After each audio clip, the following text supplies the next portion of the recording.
Ladies and gentlemen, welcome to Anson and Paul's... Take two. Ladies and gentlemen, welcome to Anson and Paul's Big Movie Podcast. I am Anson Chan. And I'm Paul Morgan. And today we are reviewing Prisoners. And we need to talk about Kevin. The title I can never, ever remember. So, Paul, what do we need to talk about first? We need to talk about Prisoners before we need to talk about Kevin. And then after we need to talk about Prisoners, then we need to talk about Kevin. Yes. And then we need to talk about what we thought about what we needed to talk about Kevin. Yes. Well, so Prisoners. Why don't you give us the synopsis of Prisoners? The movie Prisoners centers around a set of families whose daughters have gone missing on the same day in a small suburb-ish town. And a police officer who is also investigating the disappearances. Essentially, we're following mostly Hugh Jackman, who is the girl's father, who kind of turns into a little bit of a crazy person when he thinks he knows what happened to his daughter. Is that accurate enough? I think that's enough info. That would be like the log line. The 2.5 minute log line. Yeah. So this movie came out in 2013, I believe. And it was directed by Denis Villeneuve, who until about 3 or 4 weeks ago I had been calling Dennis Villeneuve, which is wrong. Director of Sicario, Arrival, Blade Runner 2049, etc. And the main people in it, the Hugh Jackman, Jake Gyllenhaal, Viola Davis, and Terrence Howard. And Paul Dano playing Alex Jones. Not the noted radio talk show host, Alex Jones, but a slightly different Alex Jones. So, Anson, what was notable about this movie for you? Before we get into what we liked and didn't like? What was notable? Yeah, interesting. What was interesting about it for you? What grabbed your attention? What grabbed my attention? I guess what grabbed my attention was the beginning more so, I think.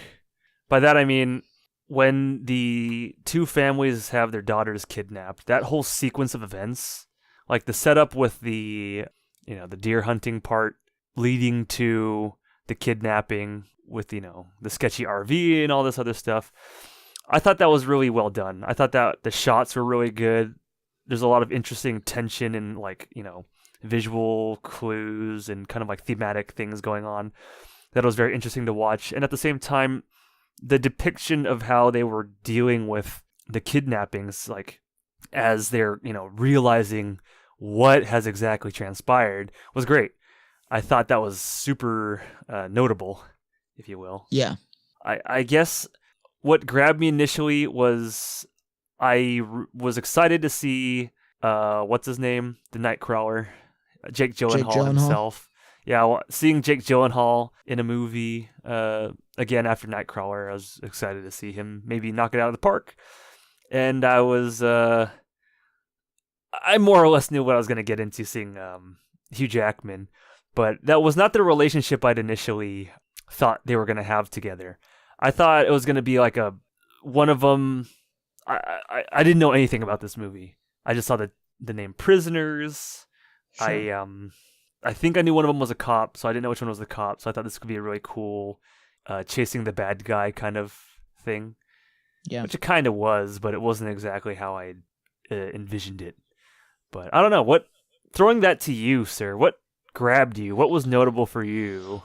Probably the biggest things are some of the more technical or technically interesting set pieces. The things that come to mind are there's a scene where Hugh Jackman has convinced Terrence Howard to help him torture the person they think took his daughter or their daughters.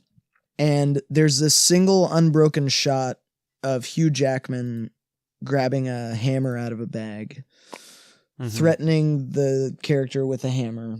Yeah. And then going ape shit. And it's got to be some of the most tension I have felt in a scene in a long time. Just I really in like general. That scene too. Yeah. That's just there's a lot of stuff like that, like little things that are just really filmically interesting. Another one is the brief questioning of the woman whose son disappeared, presumably by the same people who made Hugh Jackman's daughter disappear. That scene where they're questioning her felt very True Detective to me, where she's kind of despondent and she has this kind of shaky uncertainty to her voice whenever she talks. And then that scene actually ends with an unbroken shot where she's kind of monologuing about the incident. And she says this very defeatist thing, which is, she says, "No one took them. Nothing happened. They're just gone." And that was a very kind of powerful movie moment.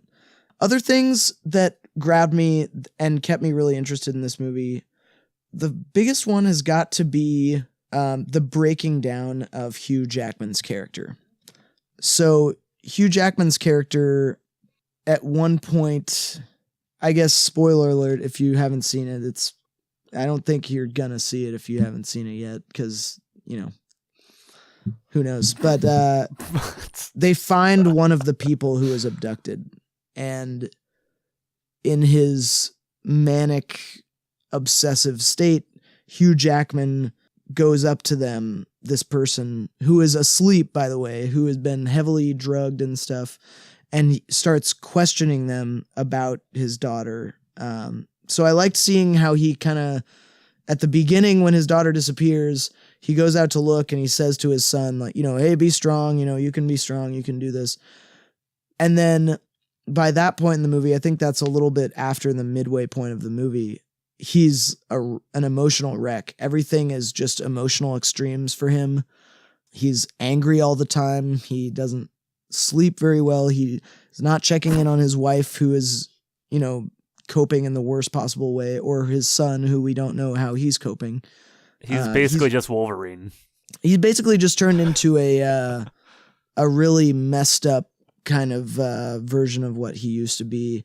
And, it turned him into a monster. The disappearance of his daughter. I like that. I think that grabbed me a lot.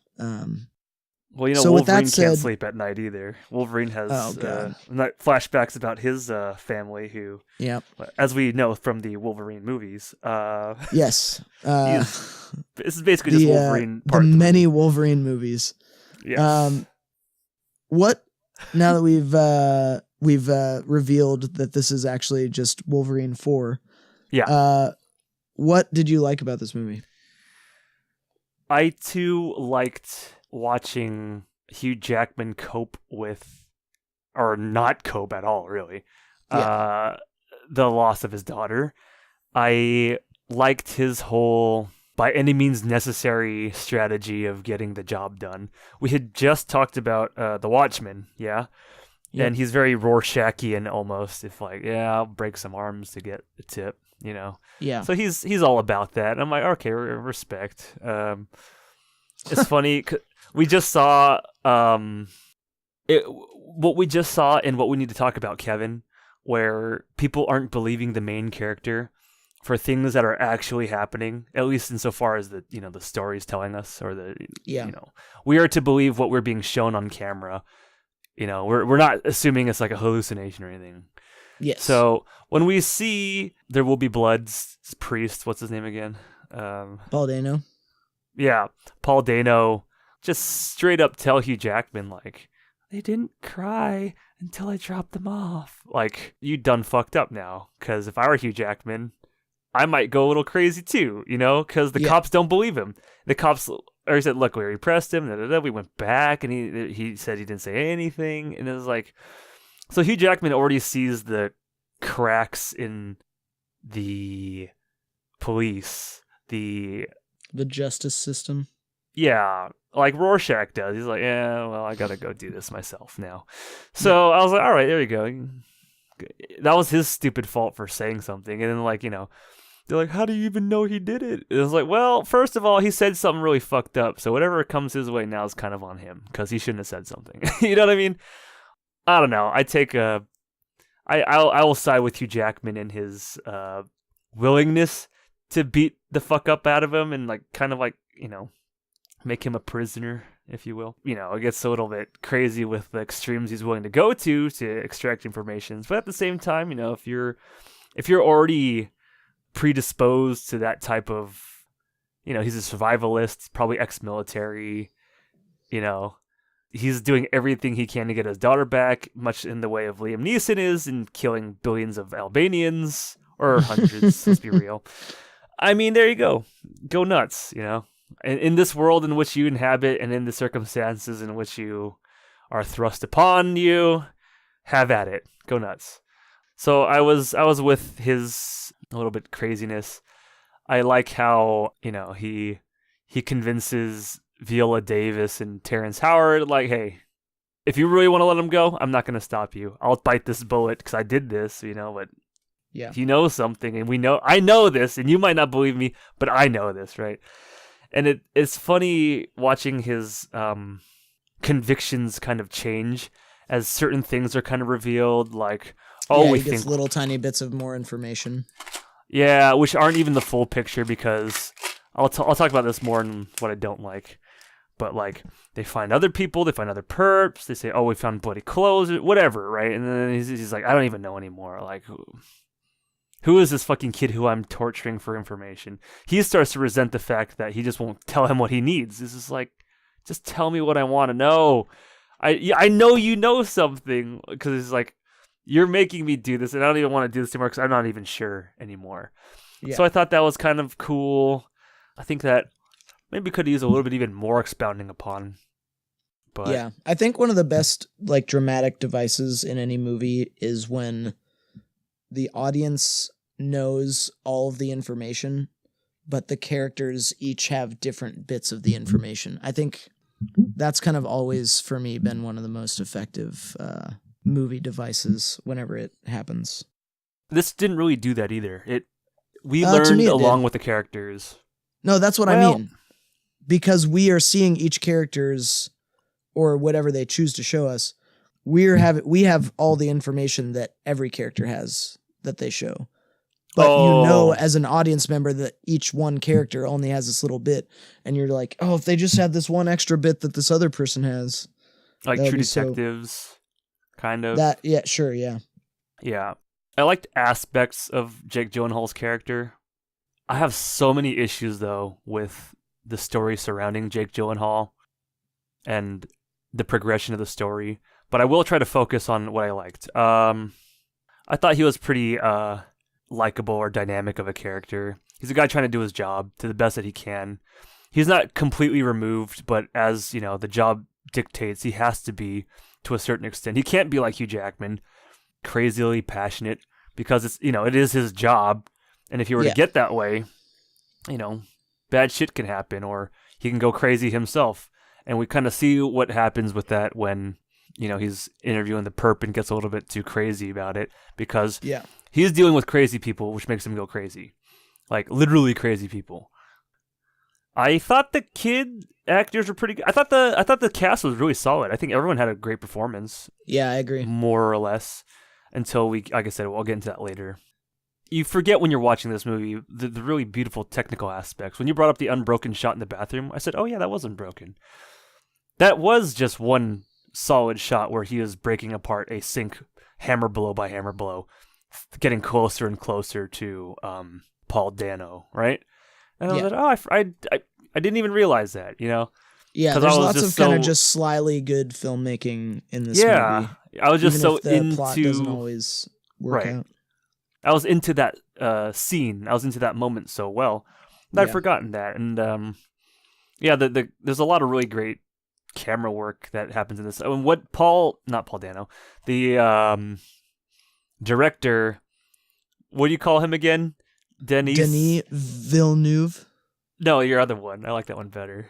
Denis Villeneuve, which is not right, by the way. I thought he was Spanish this whole time because somebody always said his name. So Denis Villeneuve, what he's able to do so well, for lack of a rose by any other name. That. By any other name, sir. He is able to play with space so well.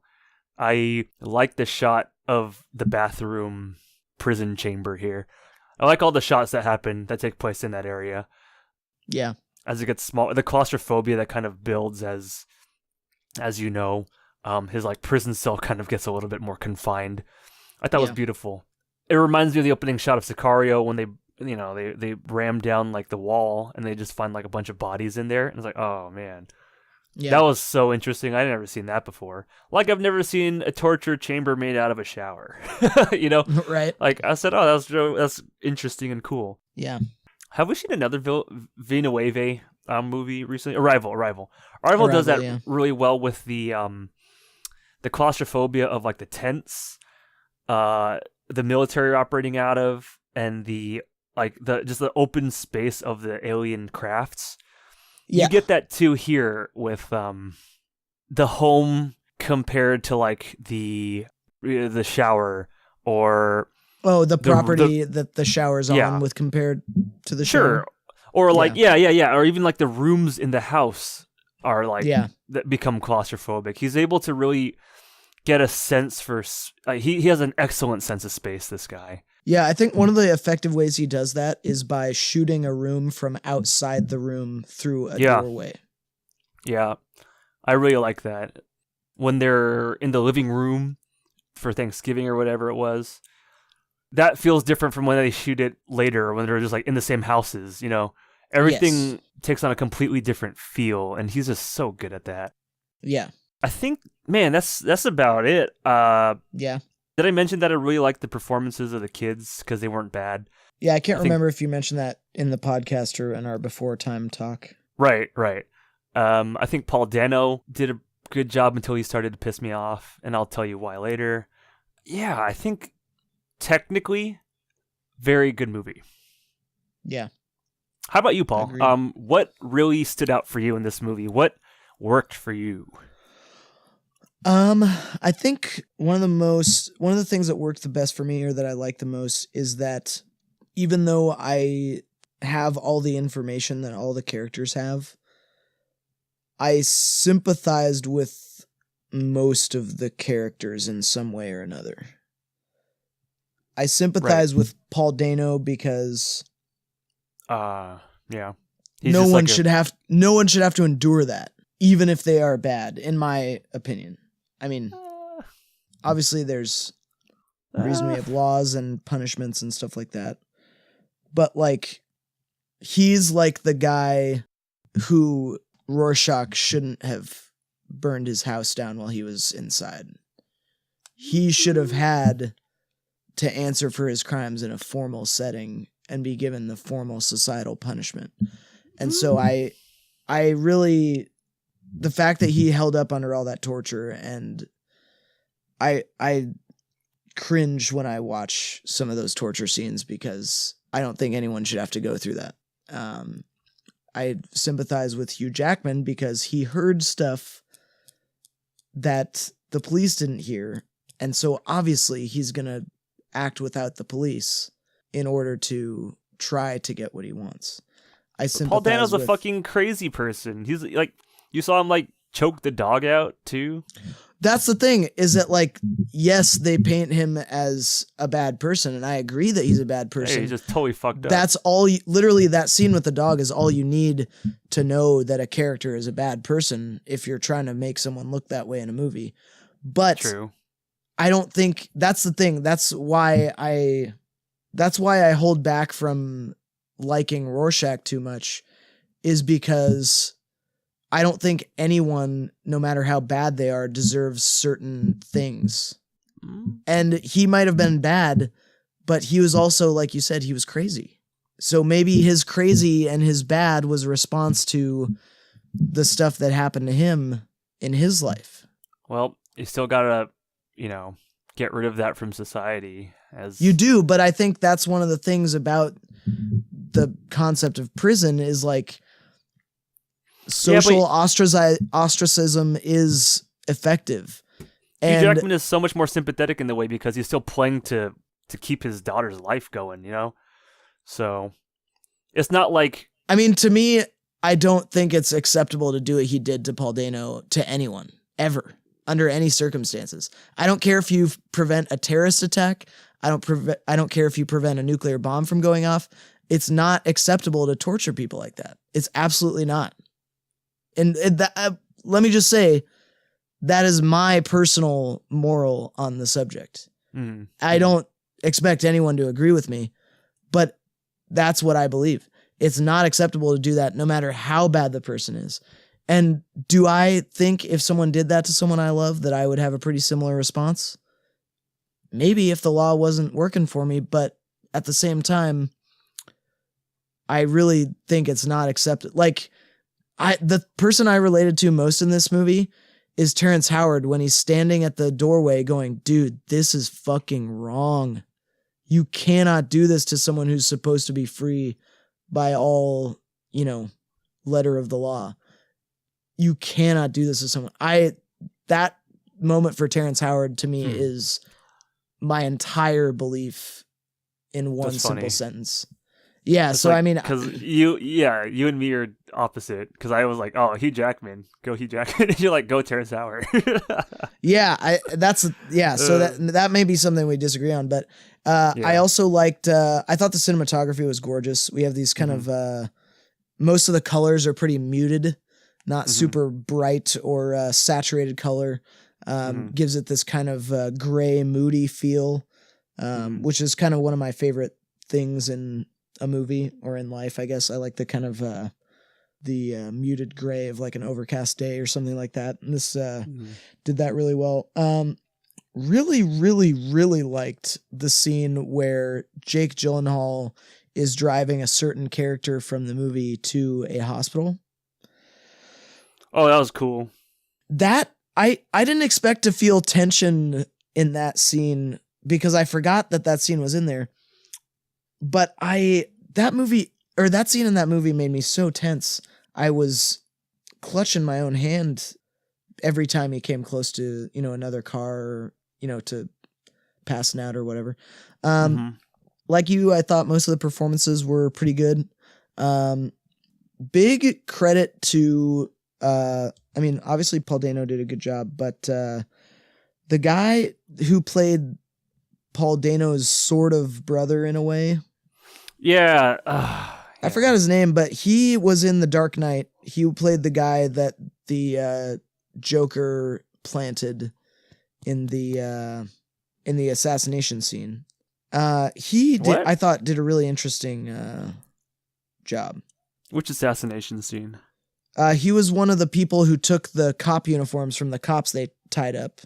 And then after the assassination attempt, Harvey Dent tortures him. Or not torture, like psychologically tortures him. Remember, he has the gun, and he shoots a couple rounds off, and then he like spins the thing. He's like, want to play a game of chance or something like that? What do you say? Is it going to be loaded or what? Whatever. That guy was really good, I thought. And I guess I don't have too many more specifics about this movie, but I do feel like one of my very favorite things that I'll just reiterate is the breaking of Hugh Jackman. Because he knows at the beginning that he's right. At the end, he's not right in the way he was right in the beginning, but he still has some things about the whole thing right. Yes. But he's been turned into a monster because of what he thought he knew at the very beginning. And I like that, the way they broke his character like that. I don't know exactly. I need a break from crazy movies, but I want to watch this again in a few months and see, just watch the progression of his character, essentially. Because I think it's kind of like an exercise in breaking someone down in a realistic way. But I don't know that I can give too many specifics about that. What did not work for you? Well, I know you got a what lot I'll on this say. list. Oh yeah, I do. But I can sum it up in a few words. Okay. I can sum it up in one word. MacGuffinry. This movie suffers from MacGuffinry. The whole thing, the whole plot, the whole everything is just from one MacGuffin to another, and it just pisses me off. But what you were saying about like Hugh Jackman's character break, I think I mentioned that I like that too. But really, I like the idea. I think the way it played out from like plot point to plot point was really messy. There was no gradual slide. Like I said, it went from one MacGuffin to one MacGuffin, and so then you just see like a sudden level off or like a certain like a change occur. Like there's no fluidity. This movie lacks so much fluidity. And with Hugh Jackman, like I said, his break in character, it never kind of feels right. I also like that scene where Terrence Howard gets brought in and he's kind of freaked out, like, you can't do this, man. Like, this is so fucked up. I like that too. I like what they needed, because you understand what they're going for in that scene. You know, they kind of needed, he's going to get his hands dirty too. He's guilty to a point. Everyone also wants the same thing. Yeah. Are they prisoners of, of love, whatever? Remember in Watchmen, one of the things that they take out in all but like the ultimate cut is the exploration of the comic book that the black kid is reading at the newsstand, and it's about, which is a big part of the comic in the later half. Yeah, so he's reading a comic about a marooned captain who was just attacked by like a ghost ship or skeleton ship or something like that. And he's so desperate to get back home to save his family that he goes crazier and crazier and more desperate and mad as he's like out on sea, on a raft of corpses, drinking water and eating the birds that are eating his corpse raft. You know what I mean? Yeah. So we're seeing that happen very nicely. And then what it shows, because he goes home and he's so mad at this point, he's so crazy, that he's creating stories to rationalize why things are the way they are when it's really just normal things going on in the city, right? Or in this town, rather. Yeah. And he goes home and then he kills his wife on accident, much to his own horror and the horror of his own family. And he says, like, how could I have been brought to such a place but love? All I had in my heart the whole time was love. And it's brought me to become such a destroyer and a harbinger and all this other shit, right? That's what we kind of see with Hugh Jackman in this whole thing. That love can drive people to be terrible destroyers and completely against, and ultimately perhaps self-defeating, but that wasn't what that kind of went for in this. It just showed that he became a monster out of love. All right. When you needed Paul Dano to say something, he said something. Boom. When you needed that other guy to run away, he ran away. Boom. What? Was he even involved at all when they needed him to sneak into the houses to steal clothes? Why was he doing that? Like, pure nonsense. Pure MacGuffinry. It was so pointless. It was so stupid. Yeah, he kills himself. Big deal. Or whatever. I spoiled that. I'll delete this part.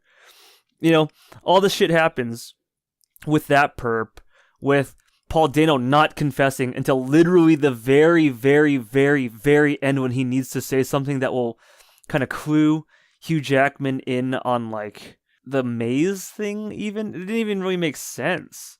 And like, I think you just put a hole in your own argument, because what Paul Dano says to Hugh Jackman doesn't result in anything Hugh Jackman wise. Yeah, it was stupid. But then he's like, what? But you know something, so I'm torturing you for a reason, right? Then he goes to the hospital. And then the MacGuffin of the daughter gets found and then says one thing, you were there with us.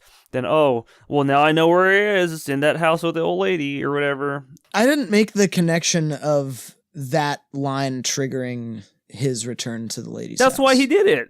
That's because then he ran out and had to go straight. Well, I think he wasn't beating up Paul Dano. I think Paul Dano was just screaming, right? Because he was doing the water thing. Was he? Because he wasn't in that house when they burst in. And then, we don't know whether he was or not because it faded out as soon as Jake Gyllenhaal entered the room. Yeah, so but he didn't get caught. What I would assume is either Paul Dano was making noise on his own and pounding on the wall, or Hugh Jackman it's one or the other. Was hitting him, and then he changed and left before Jake Gyllenhaal actually entered the room. I don't know, because I Either thought he is got in there pretty pretty plausible quick. to me. Because we see him go into the grandma or that old lady's place, and all of a sudden, boom, she's just like some fucking plot MacGuffin mastermind who then just reveals all her so stupid rationale for like, I do this because this. Oh, my husband, this. She has this grand fucking soapbox moment of like, I'm the bad guy and here's why. And it was so stupid. It was so dumb. I didn't mind that, honestly. The maze thing was I didn't so think it was stupid. great. The maze All thing this was awesome because it stupid. didn't lead anywhere. It was so stupid. It was like, it was kind of what True Detectives did, like, and failed at, in my opinion. It was just nothing. It just had a whole lot of nothing. And for just to say, oh, what could this be? Oh, no, never mind. Pointless. And purely for the sake of like, this is the second police-related movie or show or whatever that you have said that a failed lead made you angry because nothing came of it. That is the point. Is when nothing comes of it, that's what happens in investigations. Sometimes nothing comes of things that people, specifically police, focus hard on. I think that adds a layer of reality to the whole movie. oh, and man, to it's True so Detective. not fun to watch. In my opinion, or for me, It doesn't that is have to just be fun not to watch. For me, it is, because I want to enjoy my movie. And then it's just like, you want to enjoy a movie about people who are torturing each other yeah, with I can intent to enjoy kill and or Sure. other things. Yeah. Thrill me. That's not thrilling. That was bullshit. It was just a lame excuse. Or it was just... I don't think that just because nothing came of it, it's bullshit automatically. It did not feel natural at all. Ugh. Okay, that I can buy. Yeah. All that together. Just, I don't buy that in every single scene that you described. But a lot of them. I mean, a lot of them. maybe a couple of them for me. The maze thing, that was stupid. The guy running for no reason, that was stupid. For him going into the house and stealing clothes for literally no reason was stupid. Oh my god. Just so maddening. The whole thing about like, he's shopping at the shopping mart. Oh, nigger, and if I saw him or whatever.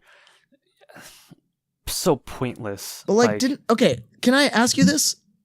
Why are you leaving out the fact that like they mentioned that guy was tortured and drugged? Yeah, he himself was a victim of kidnapping or whatever. So what you're describing is you don't like that a character that exhibited explains that away?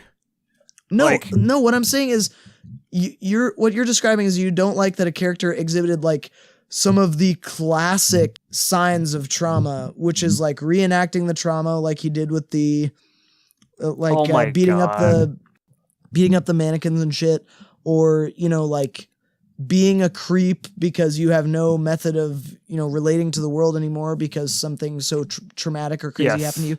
Yes, I do have a problem with that. Because maybe perhaps it would have focused more on have a problem with that. If it did more with that, or maybe that was the point of it, fine. But just to have that in there was pointless. Utterly pointless. They could have completely done without that. I mean, I like the misdirect of having false leads go nowhere. Oh, I hate that. I don't mind that at all. To the big final showdown at the end and all that bullshit. It was so tacky. Huh. Yeah. What else? I mean, the old lady's fucking monologue was so bad. I was like, come on. Really? And she's going through her whole thing like, I'm just a great old lady actor, The cops came snooping around, see? It's like, oh, fuck off. Really? No offense, because I know you like this movie. Such a pointless movie. I could have left this on the cutting room every floor. movie is pointless. That's so not an argument. No, I disagree. That's not an argument. I think some movies are like very enriching and like are thought-provoking that you'll come back to. This I could just like, oh man, my life was fine without it before. My life was fine without it after. I seriously could just leave this where it was. I gotta say, I gotta argue seeing against that. Movies to me are just like books, and books are just like life. There is some meaning put into them, but you have to find the meaning in everything. You can't expect something to have inherent value or anything like that. I can't buy that. I know what you mean. Like, you have to decide what's valuable for you about this. That's why we always do what we like and don't like. Yeah. Because even in a movie that you don't like this, there are things for you to value as a viewer. Yeah, ultimately, then I'll put it this way. The plot's been done before. This is taken / kind of a little bit what we see about Kevin. And we'll talk about that in a little bit with the psychology and the no one believes me but I'm right thing, or how I justify my own actions. The villains things was just completely stupid. It was completely out of nowhere. It was just unexplained. Just, I do this because. And it's like, really? Ugh. There was, man. So lame. Lame because it all tried to be explained away at the very end with her monologue, where there was nothing in the whole movie to really make you feel that was happening, right? That there was a goal to the kidnapping at all. It's so fucking pointless. So fucking meaningless. It upsets me how... I say it's a waste of time, but I'll go further. What I really mean is, like, it tries to make itself, in my opinion, bigger than it is, in the way, like, it tries to justify so much of the movie and the story away with that very last reveal that was completely out of nowhere and pointless. Yeah, like, so really, a lot of things that worked really well led to something that turned out to be bad. Nothing. Yeah. And I'm ultimately frustrated with that. But more so, like I said, I just feel like I've seen this movie too. There's so many better movies. I mean, like I said, technically, very beautiful movie. But story-wise, dialogue-wise, not good. Just so frustrating in that way.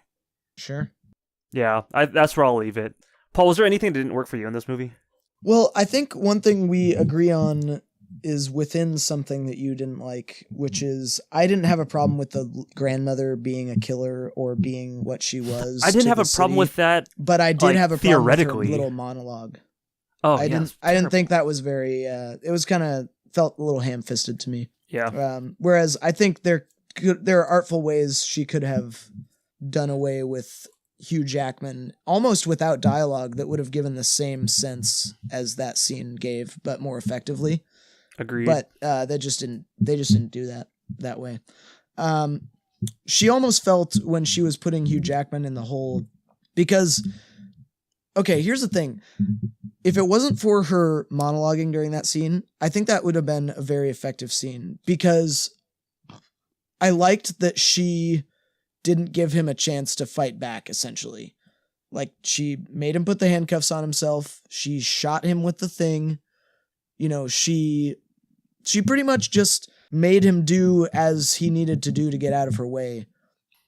But she was like all of a sudden a genius of like... Well, that's the thing. I don't think it takes a genius to make the decision she made. It takes someone who's done this before. And but here's the point. So if she would have done that without the monologuing, so basically just saying, okay, get in the car, move the car, get in this, put the handcuffs on, whatever else. If she would have just said that, then that scene would have been as effective as Ozymandias triggering the Dr. Manhattan bomb in the Watchmen movie. Mm. Because essentially she's doing what he did, which is saying, do you think there's even the slightest possibility I would tell you what I'm doing if you could stop me? Kind of. I kind of see what you're saying with that. Yeah, but she's doing it a little bit different. But, she's essentially saying that. And I feel like if they would have taken that monologuing out, that scene would have worked so much more effectively. I didn't particularly... something to me, I don't know what it was. Something felt clunky about the Thanksgiving scene.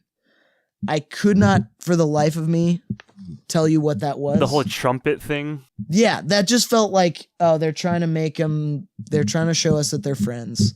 Yeah, I know. Yeah, I thought that, yes, that's what was clunky. It could have been a much more genuine way of conveying that, other than just like a really stupid scene like that. Yeah. I don't... Also, one thing I didn't see, to me personally as a viewer, the combativeness between Jake Gyllenhaal and his boss seemed pointless a lot Yeah, of the that time. didn't really Sometimes come it felt off. like they just put that in there to have a little bit more of a conflict in the scene. Yeah, Um, I agree. wasn't effective for me. Yeah. And then didn't need the flashback scene of the black girl running away. Didn't need that. Oh, yeah. Did not That need that felt at all. really clunky too. Yep. Yeah. I don't know what happened there, but I didn't need that part at all. Because the movie, I think, is like 2.5 hours, something like that. Oh my God, yeah. So, they really could have cut some stuff out here. Yeah, other than that, not a lot there to say. So I think I obviously know the answer, but would you recommend this movie to other people? No, I wouldn't. But also, before we finish this off for the, we stow it away, put this on YouTube, and it's gone. I guess it's not really important, but more things that like were really groany and like MacGuffin-y. The whole whistle thing at the very end. She's like, she claims that they did go home and get the emergency whistle and all that stuff. You know what I mean? And then like, Hugh finds it, and then like at the very end with. But he found that before she said that. I know, but then they had to explain that away too. They didn't even need to say that. Like, just let that lie. She found the whistle. Sure. You know what I mean? Sure. Why did you gotta say that? Why did you gotta say that? That had nothing to do with anything. It really fell apart by the end. This shit was just so inelegant. The whole thing about like, also it happens in the end, the maze, where the cop says, forget it, you can't solve the maze. It's unsolvable. We ran it through the test, and the computer is just one of those unsolvable mazes, And so the whole thing of like, you can leave as soon as you solve the maze, which is like, okay, so it's like a you can never leave thing. It's like fake hope or something. That felt stupid too, because that also was just thrown in there for ultimately what? You know what I mean? That didn't bother me too much. Just more shit that was just like, did you really need that? So much of this is good in theory. Remember when we were talking about the Lord of War and how like a lot of the stuff in it is really cool? Ideally, but just done really badly. Yeah, I think this suffers from the same exact problem where I think much of this, like I said, technically great, but story-wise, potentially could have been cool. Psychological stuff, the dealing with the abuse, and like, even the fucking maze guy and his weird snake thing. The snake thing was so stupid. Oh yeah, my husband loves snakes, so he likes snakes? So stupid. Yeah, I could have done without the snake part. It was cool when he opened the box and it was full of snakes, because it makes it even more horrified that there might be a kid in there with all the snakes. Yeah. But cool ideas. Not good execution of said ideas. Not a great last 20 minutes or so. Absolutely not. For me. And I know you love this movie, but I enjoyed it. I thought it was good. I don't think I love it. Okay, so would you recommend this movie? I don't know. I would recommend it if you want to, like, if you're with your friends and you're talking about like messed up movies, I would recommend this for some of the parts that are messed up that are very effectively done. Like torturing Paul Dano. Was she trying to do a Saw, Like, I don't know, man. Have you recommended this before? No, I haven't. Before? Okay. I didn't want my shitting on it to have affected your recommendation. Oh, no. I mean, I think you made some good points. I think we just disagree on some certain points. So, it's, it just makes it difficult there. But I mean, yeah, I don't know if I would recommend this movie. Probably have to be in that certain setting of like, when you said you wanted to watch We Need to Talk About Kevin, I Google searched movies that are similar to We Need to Talk About Kevin, and this came up, and I thought, oh, I haven't seen that one in a while. I'll check it out. That's a great segue, but I want to clarify. You said, let's do something dark. Maybe something scary. And I'm like, oh, if we're going to do dark, there's a movie that's been on my list that I've never been able to bring myself to watch. So that was the impetus, because normally I wouldn't go out of my way to watch We Need to Talk About Kevin, because I know it's a very fucked up movie. And it's kind of, when are you ever in the mood to watch something like that? So. Oh, all the time. Really? Yeah. Really? That's why I like fucking David Fincher a lot, because he's a doom and gloom, everything is a nightmare, life is hell type of movie maker. Is he? Yeah. I mean, Girl with the Dragon Tattoo, Seven, I haven't seen it. Fight Club. he makes movies about people who are having a bad fucking time, and he makes the bad time visceral for the audience. I mean, same with the Facebook movie, same with Panic Room. What? I loved Panic Room. What? Facebook movie? There's doom and gloom in Facebook? The Social Network? I haven't seen it. No fucking way. Oh, we might have to do that in one of our future Sure. I'm not a big fan episodes. of the main actor, though. That asshole. Jesse What's his name? Eisenberg? Is that the guy? Yeah, I'm not. I hate Heisenberg. Oh, he plays an excellent Mark Zuckerberg, and Mark I'm sure he Zuckerberg's does. Not supposed to be likable, so Yeah. yeah. So I don't know. I guess we both wouldn't really recommend this movie, but I think it's definitely an interesting movie, and if I recall correctly, it is Denis Villeneuve's one of his first few movies. Oh wow. I could be wrong. I'm very wrong. Very wrong. Well, I'm glad he's. Okay, it was his first movie that was in wide release. So, and he made 2 movies that year. So, I think what we're seeing is an evolution of the director. When we see, I definitely agree. Yeah. So it's cool. Like, remember when we talked about? Remember this? The other movie he directed that same year has a higher score on IMDb. What was it? It's called Enemy. Oh, actually, it doesn't. Never mind. We saw the Place Beyond the Pine, not Place Beyond the Pines. The one about the guy who loses his hat in the woods, the mafia story. Oh, Miller's Crossing. Miller's Crossing. That was like the first or one of the earliest Coen Brothers things. It was cool cool it was to like watch their it for second that. or third movie. Not only was it a good movie, it's cool to see the Coens before and after, because we've done so much Coen Brothers. Oh yeah.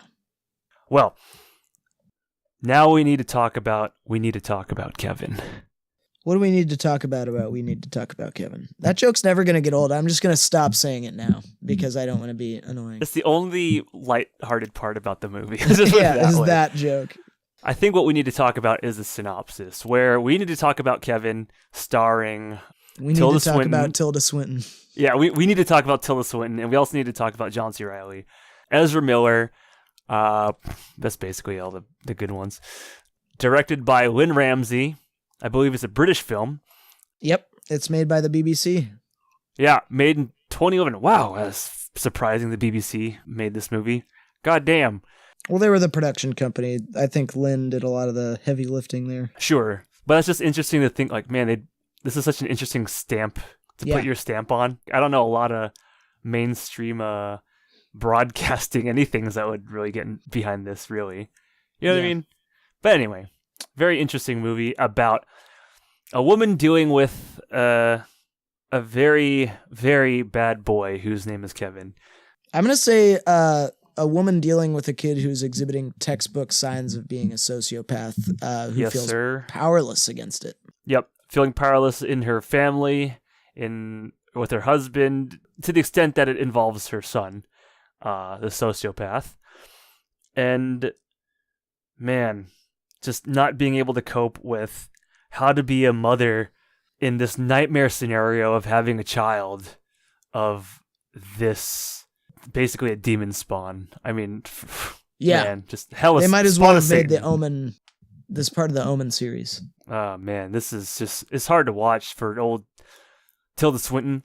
This movie is shot taking place in like a lot of different time periods. Is constantly cutting back and forth between present, past, and like distant past, I guess, because there is no real future except for what is like what we find out to be the aftermath of stuff, kind of a really, really cataclysmic event.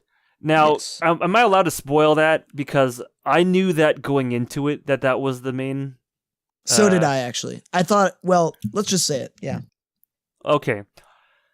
Turns out, Tilda Swinton's son, Ezra Miller, goes on a rampage. Kevin, who we need to talk about. Yes. Goes on a rampage at school and kills a lot of people.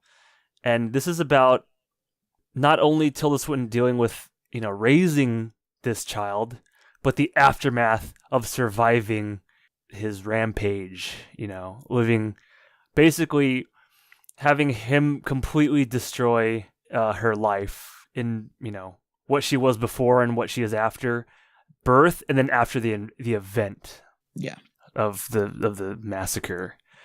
So, how's that for a synopsis, Paul?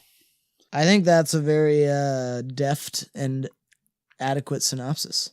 Yeah, complete with the inciting event spoiler. But I mean, we're kind of clued in on it throughout that something really. I was going to say, after happened. a certain amount of time, you know, if you. I mean, yeah. Based on the way films have been presented to us that contain non-linear narratives, if you are really looking at the signs, you know what's going on. Oh, yeah. There's a lot of clues. I mean, like, just the shit she has to take every day from regular people who you kind of see flashbacks of throughout. Yeah. And then you understand, like, uh-oh, something really bad happened. And then you just finally understand, oh, that happened. So. Yeah, and I'm going to go out on a limb and say that knowing what happens did not in any way make this movie less effective for me. I agree. Which I think is a testament to the quality. Well, because this movie is so good at is really following Tilda Swinton, her character. Yeah. It's all about Tilda Swinton. We need to talk about Kevin, but we really need to talk about Tilda Swinton because exactly this movie is wow, what a great character. What a great performance. What a fantastic and interesting story. What a beautiful relationship that they build with this family and how, she has to deal with everything. God, it's fascinating. And I don't think I've seen any movie even come close or let alone tackle the subject matter of like just being the survivor or of, the family of some horrible person. It would have been like, oh, so let's make a movie about Hitler's mom. You know what I mean? Like, essentially, yeah. It would be like, whoa, how does she have to deal with, being Hitler's mom now? Something like that. Man, this is brilliant in just that they're able to portray and done so well, too. This could have easily fallen into, like, this was a great idea kind of movie. But no, this was a good idea, and it was done, I think, almost flawlessly. Yes, and at this point in the conversation, it does bear mentioning that this movie is based on a book that did very well. Oh, is it? Yeah. Well, Paul, now we need to talk about what you liked about what we need to talk about, Kevin. So I thought this movie was just super effective all the way through. One of the things that I think I don't want to unpack too much. What do you mean? I don't want to unpack too much about what I'm about to say because I don't think it's a pleasant conversation to have. Wait, I can cut this out. Just tell me what it should cut. Oh, if you want to have a real I probably conversation. I probably won't have you cut anything, but we'll see what happens. So, okay. In a lot of movies about serial killers or about people who are serial criminals, career criminals, but especially serial killers and serial rapists.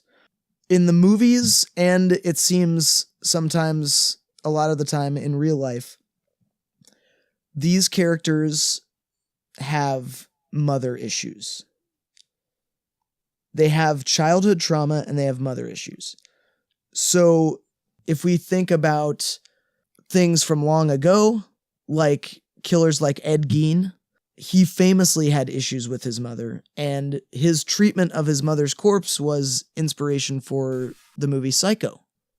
If you think about people like Ed Kemper, who, the co-ed killer, who I know a lot of people have been reintroduced to thanks to the new show Mindhunters on Netflix. Who's the co-ed killer? He took a bunch of women out in the 70s and killed them. And he got caught, and he knew he was like just this regular dude who just was done killing. And so he got caught and spent most of the rest of his life in jail informing for the FBI, telling them what it was like for him, how he became a serial killer. And you should look at interviews of him because it's fascinating. He talks in very matter-of-fact, simple, plain English. He's a very nice dude, it seems like, but just really, really messed up. He notoriously had a mother who resented his presence in her life. And, so there's this thing of famous serial killers or, famous people who've done awful things to people, having mother issues and experiencing childhood trauma. Immediately after Tilda Swinton visits the jail to see her son, the first time that this happens in the movie, we cut out to this distended funhouse mirror angle of the light above her as she is giving birth to him. And I don't think that funhouse mirror look was an accident. I think there is a very strong, and I'm not blaming her for his actions. I want to put that out there. There's a very strong sense of resentment coming from her about his presence in her life. There's a She's strong classically sense exhibits of postpartum depression, and like even before that. Yeah. And the second that he does, his first couple wrong things in the movie, or I mean, not his first couple, but the first couple in his life, if we're going chronologically, she reacts extremely badly to those things. She hits him at one point. She throws him at one point. Like, this is a classic serial killer movie from the perspective of essentially the person who could have stopped it by having an abortion. I think, I mean, she was clearly not ready to have this. Yes. So, but like you even see Kevin in the beginning, or I guess closer to the end of the movie, or I guess it's a little bit in the middle. You even see him talking to reporters, and he says something that is kind of like a constant for smart sociopaths, which is they have this kind of big picture read on things that is self-aware, that is, cognizant of what they are, and puts himself out there. He's like, you guys want to watch people like me on TV. And here I am talking on TV. I don't do the things you guys do.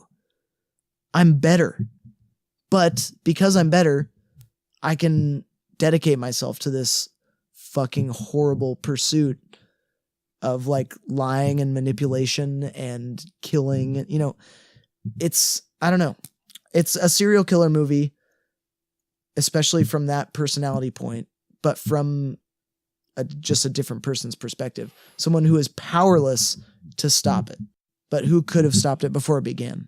I would just like to point out that you might have painted Tilda Swinton a little bit as like abusive. She wasn't abusive at all. No, she wasn't. She was pushed and didn't know how to react. Yeah, the one time she threw him. I really was. That's the one time she used. That's the one time she used corporal punishment, or like physical punishment on the kid. I don't remember her ever slapping him. Yeah, she slaps him at one point when he's. Oh yeah. When he keeps going no. She slaps his hand. It's not like he took her on on the lap and spanked his ass or anything. He slapped his hand though. That's the one time he gets slapped. And then next time when he just like it's being awful. And she broke his arm as well. Yeah, she threw him, and then broke his arm on accident. Yeah, and then when Kevin covers up for her, she kind of gives up all of her control. She knows that it's fucked now. Yeah, she's completely powerless at this point. He holds all the cards when she's like, and now it's completely fucked because like he's like, I want to go home. I need to stop by the girl. Like, if anything, she's just not a good mom because she's not a good mom, abusive, and she never had power over him. She's just completely lacking in any sort of authority. She'd ask, "What do you want for lunch? Where do you want to go?" It's like, just feed him grilled cheese. Even the kid's like, yeah, exactly. I don't care. It's like a classic whatever move, which is you have to decide for them for a long time. Yeah, and for her, that's showing love. And then but really, she just doesn't know how to, fucking raise this kid, really. Yeah. But what you were saying about like maybe she should have just had an abortion, because we talked a little bit earlier. You said like sometimes it makes crime rates go down when there's so like one of the things we were talking about earlier was 1970s and early 80s, notoriously crime-ridden decades. I mean, in the 70s there were periods where you were having thousands of bombings a year. Some of the most famous serial killers were active in the 60s, 70s, early 80s. Then once Roe versus Wade passed, their apparently crime statistics were at some of their lowest between 15 and 20 years after that passed. So when a lot of these unwanted children would have been adults. Can I bring up one other thing, though? Yeah. Because I find that number might be a little skewed, because at the time of the 60s and 70s, there was a lot of political and social unrest in the United States because of the war and because of, Sure, maybe inequality. I shouldn't have brought up bombings. I should have just brought up the serial killer count. That makes sense. But like when you use statistically less crime too, I thought about this earlier. It's like, but we did have a war raging, and we also did have we had Martin Luther King. He needed to be around. We had the Black Panthers and the fucking Malcolm X, because there was some serious shit going on. So a lot of crime attributed to this time should also be attributed to just civil unrest. Yeah, but I think the logic that I am operating I think your logic is sound. with regard to those statistics is something that I should state plainly, which is that if a child is unloved, they're more likely to act out to get attention, which they might mistake for love. And that, I think, is something that could reasonably lead to some sort of crime. Totally. That's kind of the general statement that I'm trying to put out there by quoting those statistics. You see that with a lot of actors or performers. They'll say it started out with wanting to impress mom, and then it just became my thing because I like to be a performer. You have a parent who's withholding. You find out that if you make them laugh, you bring the love out of them. And right. Translates. Yeah. And then you want to be, you're the attention seeker. And then you also translate that to your childhood, your day-to-day. Yeah. Yep. So, that's I guess point. Other than that, I liked that the non-linear narrative was pretty easy to follow. Yeah, and God, was it uncomfortable. Yeah, it was pretty easy to follow what they were doing, despite the fact that it was constantly jumping around. And I felt that, that it turned out pretty effective pacing-wise because of that. I thought the acting was all pretty solid. I really thought Ezra Miller did a great job. Did not know who he was before this movie, so it was a nice first movie to see him in.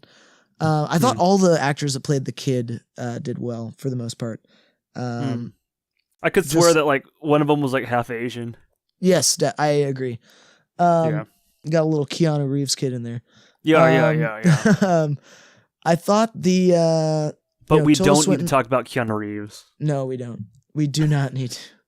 I thought Tilda Swinton obviously was the best actor of the bunch. She just I've never felt such empathy for a character who is powerless before. I mean, that's what I love about Sicario, one of Denis Villeneuve's other movies, is this helpless characters essentially being led along this shitty path. I loved the sense of that with Tilda Swinton's character.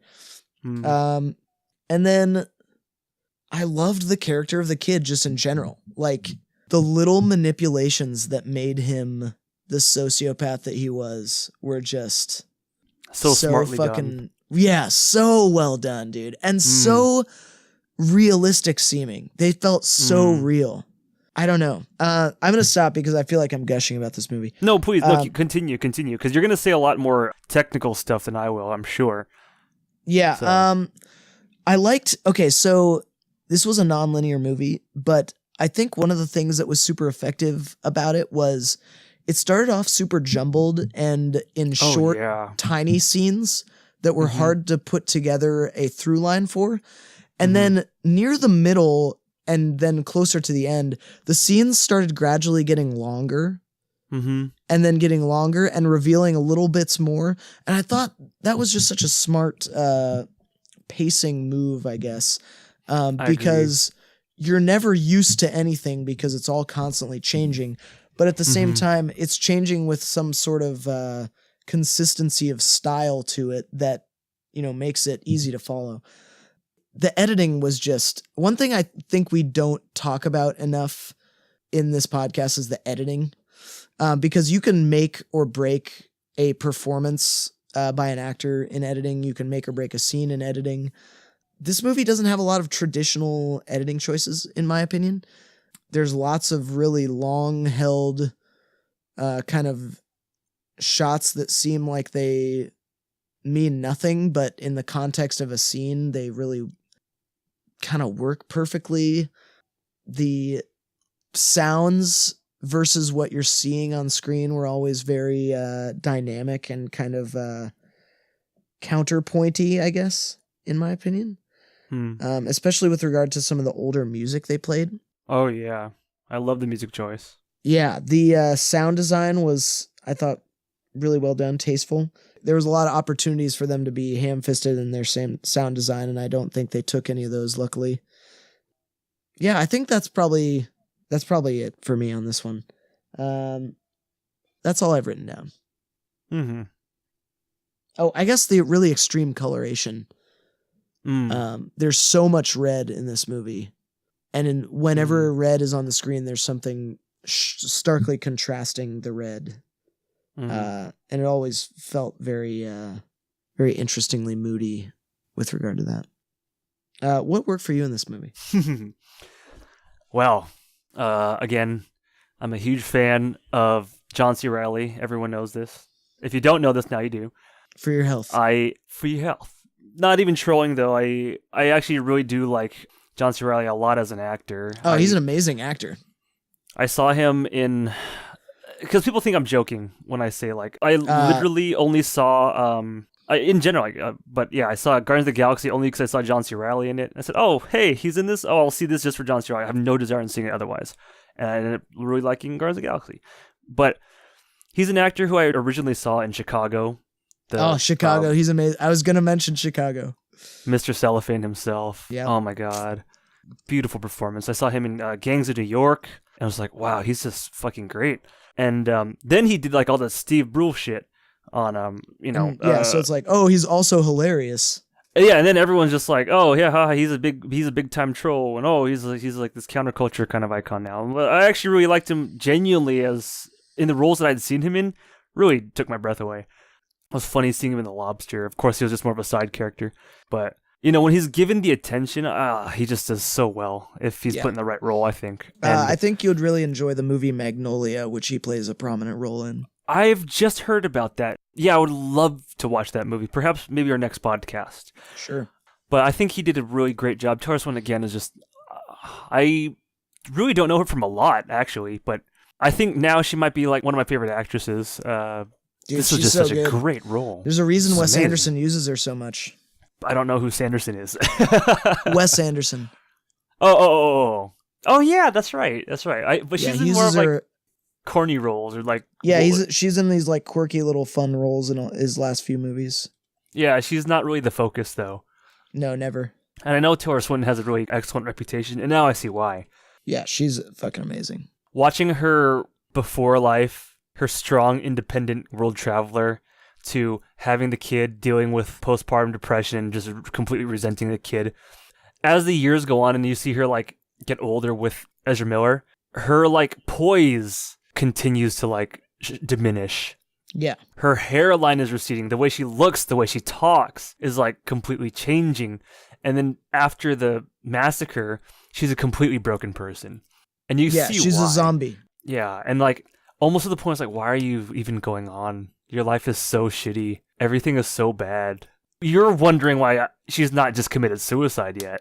Because her day-to-day is just a constant fucking reminder of just all of her mistakes, all of the things that she's lost. We see her just wearing like John C. Reilly's Led Zeppelin shirt and just kind of like the reason why it's just so sad. It's brutal. Yeah. When you said earlier that like the beginning is cut very quickly, you know what that really reminded me of? And we just talked about this a little bit earlier. Sometimes when you're feeling depressed or you're feeling down, you get like flashbacks or just like things that make you go, like regrets of the past, or just quick memories, quick bursts. They're there and they're gone, but they leave you feeling shitty, Yeah. for a while. They might even affect your day, depending on how you're feeling already or how your day is going. And that was such a really cool way of showing what it feels like to deal with that type of emotion that comes from a flashback or comes in the middle of the day that just happens. It can come in a dream. It can come in while you're walking to the car, shit like that. Yeah. And I thought that was so good. And I don't know if I've ever seen any, maybe that's me reading into it, but I genuinely think that was what I was going for. And I don't think I've ever seen any movie do it like that so well either. I was like, wow, they really captured that. And yes, it did. My God, does that really ring true to me, And that is just beautiful. So much of this is, I find this movie very innovative. Oh, yeah. I don't know why I have not heard more about this director, because if any of her other movies are as good, like even close as good as this one, like, geez. I must say, I didn't say this in the synopsis. This is a totally art house movie. This is like completely art house, like crazy art house. And it turned me off a little bit, but I think I was more turned off by like just the theme. Oh, this is so uncomfortable. It's a deeply uncomfortable and unsettling movie. Yeah. The beginning, like I said, it's shot so like hallucinogenically. I was like, uh-oh. I don't know if I can sit through this. It's going to be like this the entire time. I actually thought the exact same thing. And then it levels off into like regular, because it was like, the tomato thing. Whenever I see shit like that, that's a real thing. They do the big tomato festival, and I think, where is it? Spain or whatever. I always am like, that is such a huge waste of food. Why is this a thing? Like, I don't know why I think that, but I'm like, maybe because tomatoes are like my favorite fruit or vegetable, but also like, I just think that is just so much extravagance. Like, it's like drinking gold. I say, why? Just because you can? Yeah. That's more massive. Like, that's a lot of food that could otherwise be put to much better use. Yeah. But I don't know. That's a side note entirely. But the beginning is shot so hallucinogenically with all the red tomato fight, and like she's waking up in a fever dream and everything's all crooked and all that. Now that I think about it, she's drugged up as shit. She's taken so many pills and drinking with pills. You know what I mean? That was a really cool way of conveying how she was hungover, and they don't dwell on it. It was a one and done shot. If they would have done that throughout, I would have been pissed off probably, because it would just make me feel more uncomfortable. But for what it did, for what it had to do, one shot, you know what it was. It treated its audience as smart people. Yeah. Or let's not say that. That's inappropriate. I think so. Let's say, no, I do. Let's say it didn't treat its audience as if it were stupid. This movie has a lot of subtlety for how grand its message and plot is, and for how showy a lot of its sets and camera work is. I think a lot of the subtlety is done in the script and the acting specifically. And the acting, because one good performance in a long take can trump a decent performance that you have to cut up into 3 takes, in my opinion. Yeah. They don't dwell on a lot of things visually. Like, it'll show you something, the sink, okay? You know what I'm talking about, the sink. Yeah. And they're telling like, oh, I won't spoil this. Man, dude. That was smart. And all I had to do was show it, and then show her reaction, and show her looking out and looking at who we need to talk about, Kevin. Just looking back in, the way they kind of shot the sequence of like, what happens next with the, all that other stuff. They didn't dwell on it. They didn't have to show anything gaudy. I would go so far as to say they think that the audience is smart to not have to like, zoom in or anything like into the drain or it's so hard for me to talk about the scene without spoiling it, because I'm gonna have to cut that part out. But just know that I cut something out, audience, because I'm gonna leave that part in, because I don't want to. I want to get my point across without getting to spoil. There are certain things in this movie that should not be revealed, in my opinion. Yes. The scene with the I'll say this for us. I'll probably cut this out. The divorce scene was so sad. It was super real. It was my gosh, yeah. You see why it's being built up to it too. Yes. I mean, John C. Reilly's like, you got something fucked up with Kevin, because the Drano thing had just happened, and Drano in her eye or something like that, something fucking awful, and like, oh man. So fucking tragic. And it's like, it might be time for us to... And you see later, like, when they're in the bed together, they still love each other, but they just can't be together anymore. Yeah, they can't do it really anymore. the kids, or really Kevin. But Yeah. Tilda Swinton's just been so beaten down, you know. And John C. Reilly, for as good of a dad as he is and as good of a guy who he was, or is, you know, can't see what Tilda Swinton sees, which is just, it's so sad. She's trapped in her life, in her role. Yeah. She really is powerless. And it's not like John C. Reilly's a bad guy. He's not a bad guy at all. Yeah. But he can't see what she sees, and that just hurts her so much. Yeah. And it's not like he's not trying, but he also sees Tilda Swinton as highly resentful of her kid, which hurts him probably, you know? Yeah. Who he loves. And man, like, thematically this is just so brilliant. And the way that those two characters play off of each other, and as you see the time kind of take its toll, more so on Tilda Swinton. God. And it's not like you see John C. Reilly ever get like defeated, because he's just like he's the great papa, you know? He's a very nice man, and he's doing everything for his kids, for his son, you know? There were so many times when you said in Yashem Doesn't Owe Us an Answer, what's that movie called? Oh, A Serious Man. Serious Man, where you say he could have taken control of his life there. There are so many moments where you say he had agency, he chose not to do it. There are moments like that here too with Tilda Swinton, but then it kind of just goes out of control, because motherfucking he just goes crazy. Like, man, you at that point you're so afraid of your kid. Yeah, it is beyond your control entirely.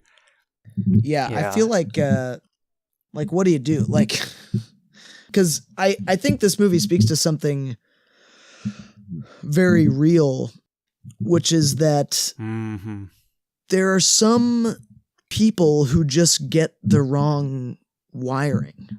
And when you combine that with, you know, someone who's the only person who's seeing the bad behavior, like, I don't know. The one thing I think, well, two things I think you can combine. There's some people come out with bad wiring. I mean, you know, I have depression. Some people have an extra chromosome. Some people are missing a leg or an arm. Same thing, but in the brain. You combine that with the fact that, like, sociopathy is insidious. Mm-hmm. Like, it feeds off of itself, and it can create a snowballing kind of effect. I really think that this movie does a good job of showing the progression of his learning how to be a more effective sociopath, essentially. Does that make sense? Yes. As he's growing more intelligent, he's using his intelligence and his realization of his, like, the power in which he wields. Yeah. And he's also smart too. So he is a bright kid. Yeah. Like, that counting scene was simply brilliant. I mean, you know, even just the writing of the scene. I just shake my head thinking about this movie because it's just so sad when I think about Tilda Swinton's, like, the last scene, like I said, the Led Zeppelin shirt and kind of like the book on the shelf thing and all that. I was just like, oh my God.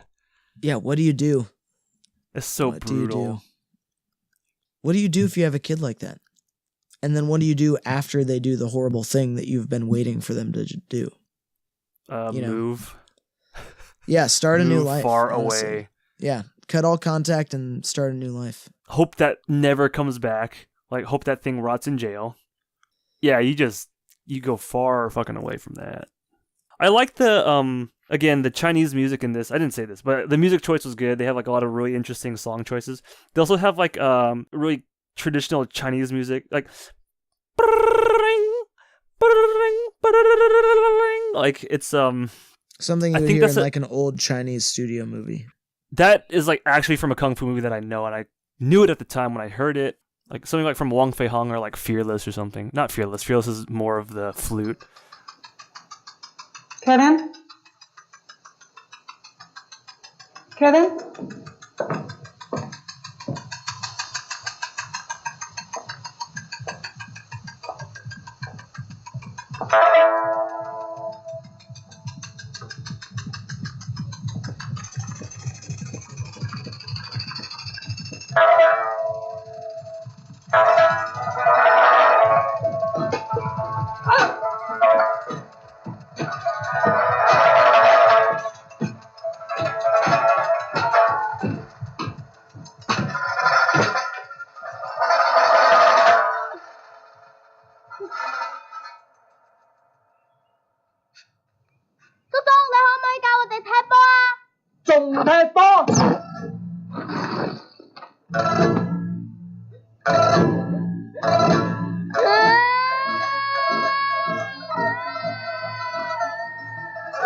Yeah, it might be Wong Fei Hung.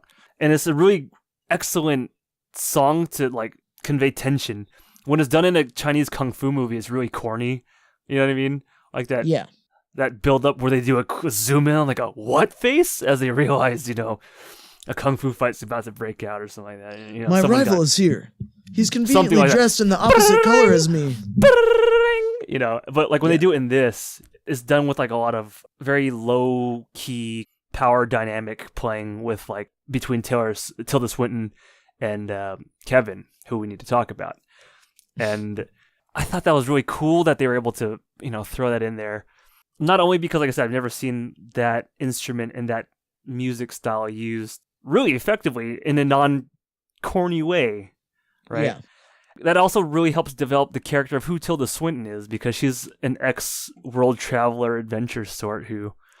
Oh, that's a good really, connection I never really made on my own. Yeah, because she's like lived in China and all that shit. She was in Spain, France, and Africa and everywhere. And so she's worldly, and she actually likes that music. And I thought that was so cool. And yeah, that is cool. I never thought about that. She really did ruin her life by having that kid. And she knew that when she was pregnant, that this was going to happen. Yeah. That's why she's looking so sad when she's pregnant, and all the yoga moms like, yeah, you know, oh my God, that was such a good scene. Beautiful. It was like she didn't have any dialogue at all, but it's just like zooming in on her being like, fuck this, man. Just like... so depressed. Now that we mentioned it, I'm going to try to make that my title card for a great job. But she knew that her life was over. And then like John C. Reilly's like, she's like, I will not move out of the city. It's like, but a kid has to have a field and a lawn to play in. Yeah, a yard to play in, yeah. And he's not wrong in a certain sense, but also he's probably not like from the city maybe. I don't know, but like Tilda literally had to give up everything. Yeah. That is like everything that happened before Kevin will never happen again kind of thing. And this, yeah. Oh, certainly. Tough. Certainly. Oh, man. When you see her in court, it's like, you're gonna lose everything, all the probate, all the damages. They're gonna lose the house. You're gonna lose everything. He's like, fucking take the house. I never liked it anyway. She's like, fuck.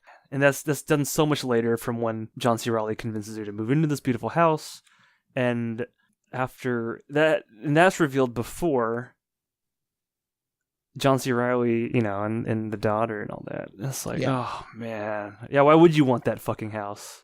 Of all the things. Yeah, there's just so much bad shit, and then it keeps compounding. It's haunted. Get out of there. That house is fucking haunted. Yeah, just like get out of there as fast as humanly possible. Oh man. This movie, nothing is done to waste. And yet it feels like so much is going on. You see moments where they are connecting. There is a mother-son relationship. You do see there are good times. But my God, how fucked up it is with all the bad times. Oh my gosh. How true to life that is, you know. I remember during my breakup, I tried to look at it as objectively as possible, because being in the relationship, I knew like I would need to have an objective reality in how I thought it could end and how, you know, whatever, all this other stuff. But trying to recontextualize the good times when overshadowed by like the bad times, it's like, can you really say like, oh yeah, that was a really good time, I'm glad I had it, when it is just so colored in nostalgia and the goggles of a cataclysmic event. Yeah. And it's like, oh man, it's hard, you know? And I think that did a really good job of also conveying that, the tragedy that is when you're being haunted by your good times, you know? I've recently become much more honest with my I guess, my depression or my depressive, I guess, the way I think even. Sure. And much to the dismay of my friends who I tell, they're like, "Oh, I miss old Happy Anson," and I'm like, "Yeah, I'm sure you do." I've just been learning about the world. It's not that I've been learning about the world. I've just been more honest with myself. I've been trying not to. I need to be more honest with myself for my own health.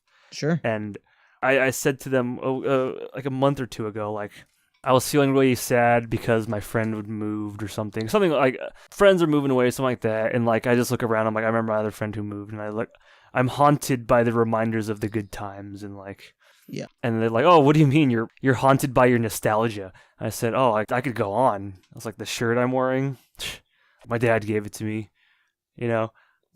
All the suits I'm wearing, my nice shoes are the ones my dad gave me or something. Bill gave me this. The TV that I have in my room now is from the friend who's moving away. The spices in this. I have a whole thing of roses over there. Everywhere I look, I'm haunted and reminded of something that, when I'm feeling depressed makes it even more sad because it reminds me of good times when I wasn't so depressed. For me, remembering the good times often doesn't make me feel good. It makes me feel sad because they're gone. And that's always been a thing for me, which is I get very hung up on the past as it will never happen again. The feeling of summer camp as it can never be captured again kind of thing. But I'm also not so foolish as to rush in and say, "Oh, I can get it again." It's a very defeatist, but also very pragmatic and real feeling. Oh, definitely. Yeah. And so when I see this conveyed in this movie, the mask or the maps, she surrounds herself in her room with the much better times than to have it ruined by Kevin. And then she'll keep it up as a reminder of itself because she can't take that down either because it's all plastered up, and she'd have to completely do away with it. So she'll hang on to it even though it's just been completely kind of botched. And it's like, oh man, that's so...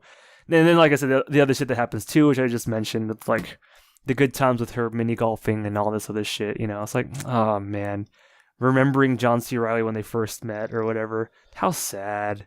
How fucking sad. Yeah. I get that a lot.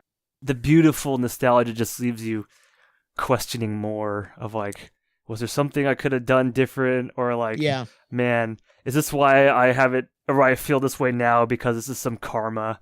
You know what I mean? Yep. It's just a very real human feeling. This movie is just so beautiful. It's hard for me to describe it eloquently, but I relate to this on so many levels of the relationship, the character that Tilda Swinton portrays. Oh, dude, yeah. And for all the things that the director is able to convey in the shots and in the editing, the editors, in the music, literally every single fucking piece of this movie is done to support this feeling, almost, that I've just described of just straight up depression. Or like, it's hard to put into words because you could say depression, but it's not quite, because yes, she's exhibiting depression. Yes, she has it, but there's more to it than just that, Yeah, it's there's a lot to it. It's her life. A lot of facets to it. Of life gone away, and now you're kind of like living how you are now, kind of thing. It's the sense that life is over, essentially. And I think that's something that might not be just depression, but it's something that people who have depression exhibit a lot. Are very... I'd say I'm very acute to this, and perhaps... Oh, I am too, dude. I was going to say I have an example that, where it's like whenever I think of Los Angeles, where I lived for the last 8 years until this year, I always think of like just good times with friends that I miss. And it's like I've become a pessimist about the future because I'm so sad that the fun past was gone now. For your money, I think being in Washington is really good for you because... Oh, certainly. Yeah. We've been doing this podcast for now over a year.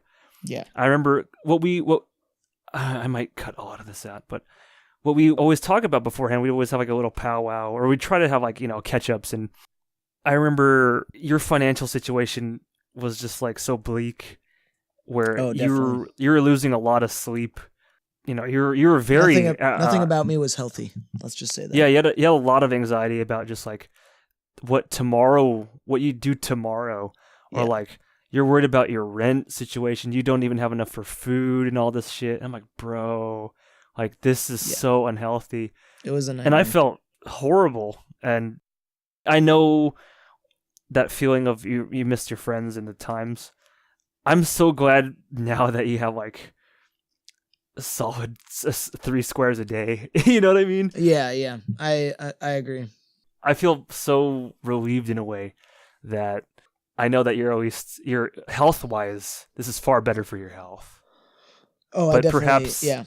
For your mental state, like you said, with LA and the times you had, God.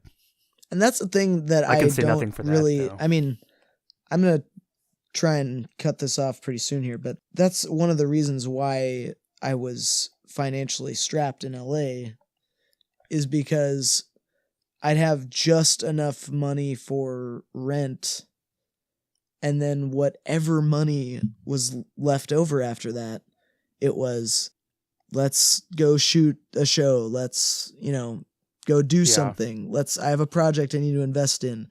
I have, I want to go out with a friend who's here for just, this one day or whatever. It's like, those things are what brought me to financial ruin, and financial ruin is what brought me to my anxiety issues. And then my anxiety issues were like, well, you're going to have to leave LA soon, so you better take every chance you can get to do the project or go out and see the friend. It's a vicious cycle that I think I just described my experience with, like, the cycle of poverty, which is like, money is so scarce. Is that the cycle of poverty? Yeah, money is so scarce that when you get a little tiny bit extra, you spend it on frivolous things that you think will make you happy in the moment instead of doing the right thing and maybe not spending it, or, because you don't get the opportunity to have that money ever. I don't know if that's the cycle, but that was my cycle. No, that's the cycle. Can you give me 1 second? I gotta go turn off my oven. I've been having my oven on to heat my apartment this whole time, and it is now like 1,000 degrees. So cold, but like I'm sweating like a pig. Give me 1 second.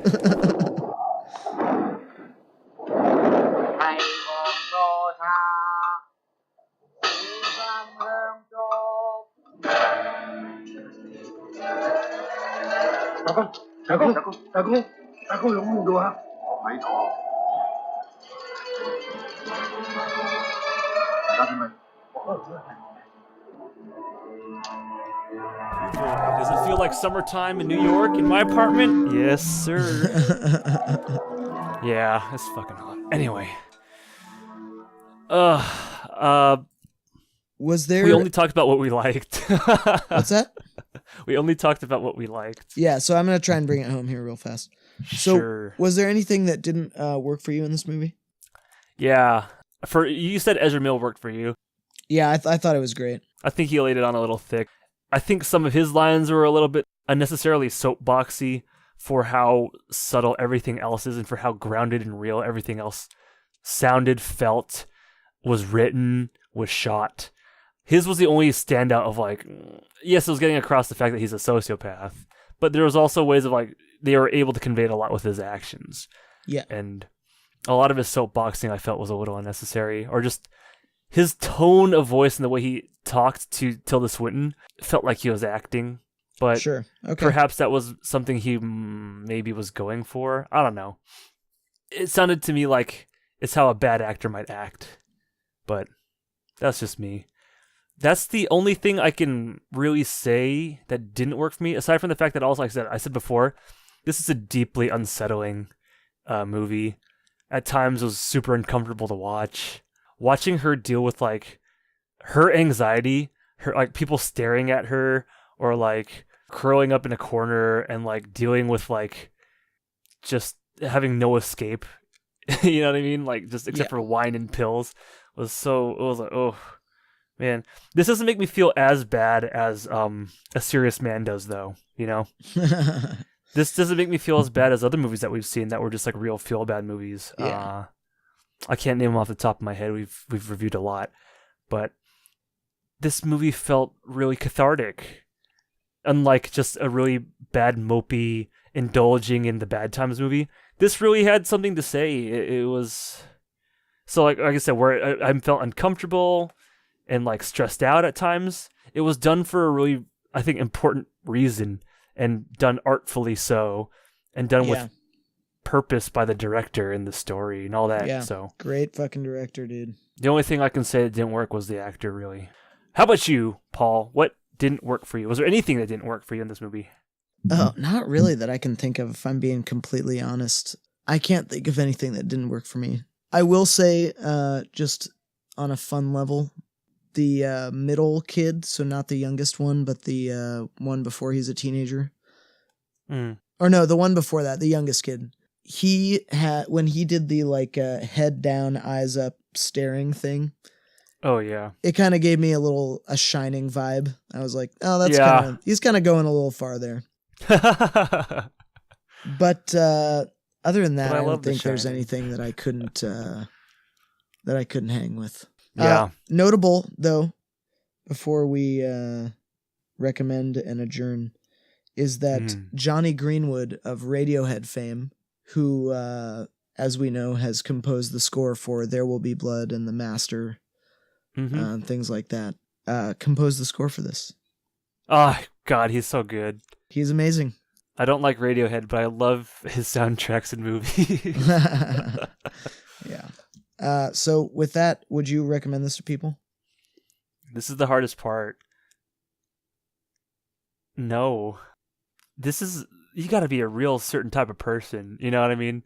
Even for me, I was so apprehensive for years to watch this movie until finally given the excuse when Paul said, let's watch something dark.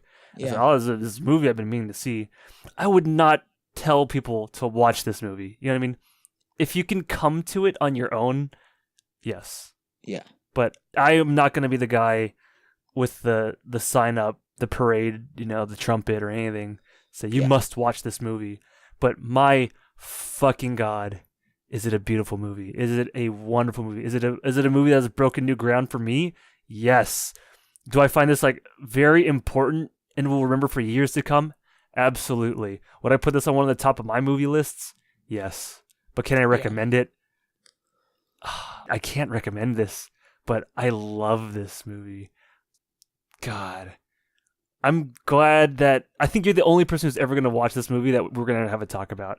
I'm never going to have a conversation with anyone about this movie. I'm never going to be like, oh, this other movie called We Gotta Talk About Kevin? Nah, you know what I mean? Yeah. I can't even see this being brought up unless we're already like, no. I don't know. Paul, would you recommend this movie? I would have to trust that the person has good taste. What I believe to be good taste. Like what you usually say?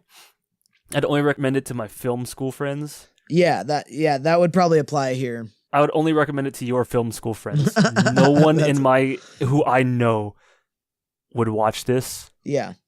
I told my one friend. They might appreciate it. I told my one friend after I watched it, I was like, dude, have you seen this fucking movie? And he was like, no, but I heard it's really insane. Should I check it out? And I was like, I don't know. It's just really interesting. Yeah. I couldn't really say, yeah, you have to check it out. I was just like, I mean, yeah, it's fascinating movie. It makes me sad that I can't recommend this wholeheartedly. Although I love this movie. There's this lady. No one else can. Or they might, I don't know. Yeah. So I know we're going long, but there's this lady at my work who I talk to a lot. She's maybe like 15 years my senior. Yeah. And she's always kind of like, she dresses in black. She's into like a lot of the kind of music that you would expect someone who dresses in black to be into. She has kind of like a punk rock haircut. She and I always have great conversations about the morbid little bits of life. And I told her about the movie and she was like, oh yeah, I read the book. It was so messed up. It was great. Oh, and I was like, oh, that's exactly what I want to hear from someone who's enthusiastic about this. So yeah. Tell her to watch the movie. I did. She said she hasn't, she just hasn't gotten around to it yet. Probably for the same reasons we did. Right. Yeah. I just super tentative. But at any rate, great movie. Would recommend. to a small select group of people. I'd recommend this to one person, you. Yeah, that I think you kind of like hit the nail on the head when you suggested we do this one, because it was so up my alley. We were going bowling. That's how up my alley it was. We were going bowling? Like a bowling alley? I know. Like so up my... All right. It was so up my alley we were getting mugged. We're getting mugged? It was the so up one my... made more sense. It was so up my alley we're running up a fire escape. All right, okay. I'm done. So my name has been Paul Morgan. And my name has been Anson Chan. Thank you for joining us. Next time, hopefully, Steel Magnolias or something. I don't remember. Magnolia? Magnolia Bakery? There you go. All right. Next time.